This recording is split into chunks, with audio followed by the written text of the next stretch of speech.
Okay, so what's up? Hey, welcome back. And this video is going to be about something else. Just to show I know some things.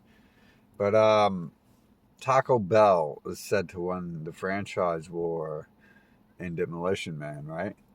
And a lot of these movies tell us what's going on to some extent. They try to, right? Or maybe they tell us things and we implement them.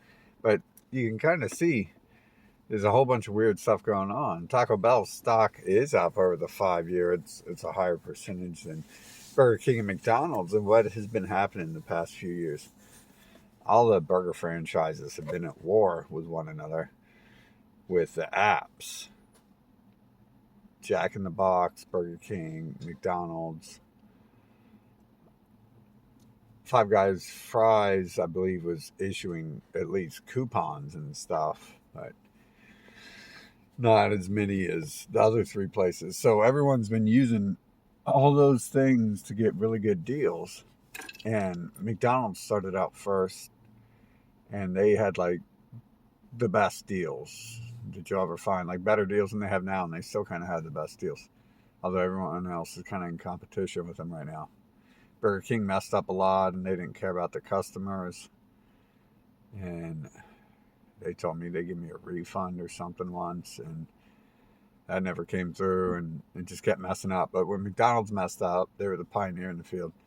They would always bring the app back with like awesome deals, and they kept like really awesome deals. The first year it was big, and you kind of cut back, but it's still pretty good.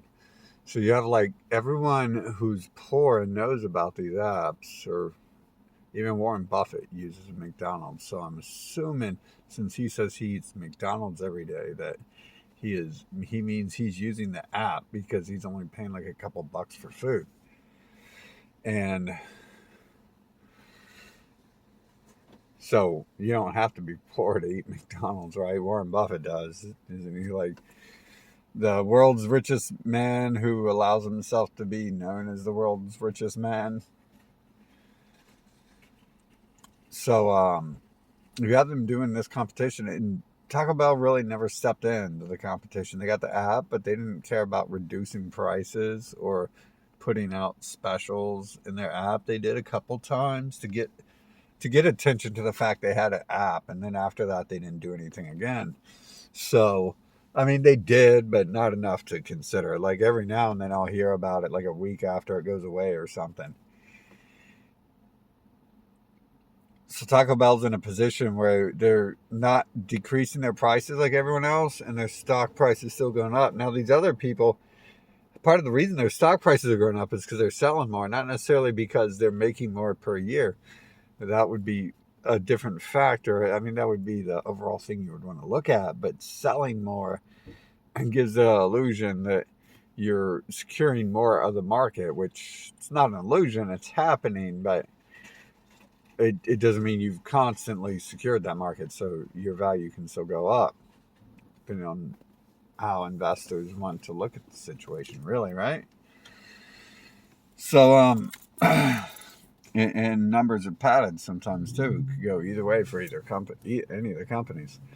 But everyone's probably getting sick of burgers because Taco Bell doesn't really issue any deals. So everyone's been eating burgers for years. I know I'm kind of always looking at Taco Bell, even though they're never having any deals. I'm like, man, maybe they'll have a deal someday. And once every 6 months they have a deal, and then if I find out about it, I'll use it. But what's going to happen probably in the future will be like things will be transported into your building, and the delivery drivers are getting underpaid in some circumstances, and we still got to worry about those people, right? We still got to make essential jobs replaceable jobs, and we can do that by starting to build inside living units, like tall sky rises could benefit the most. You have like 100-story building with like 10,000 offices in it. I don't know how many you really get inside one of those large buildings. Even down to like a smaller, like 50 How many is over here? 1, 2, 3, 4, 5. 1, 2, 3, 4, 5, 6, 7, 8, 9. Yeah, maybe 50. There might be 100 over there, depending on how small they are. Actually, that would. It looks like I could fit like 400 small cubicles in this smaller building over here because the way they have it designed now. Like, it's all kind of boxy and none of it's like really wasted space except for these weird dents and shapes. But on the inside, if you cut it off into small rooms, you could put like 400 small places in there, right? I think. Or was that 500 I was maybe vying for? But 400 if it's 5 stories, because I'm talking about turning the first story into like a delivery factory, food bakery type joint, right? And it necessarily won't take up the whole lower area either, especially if you only have one or two.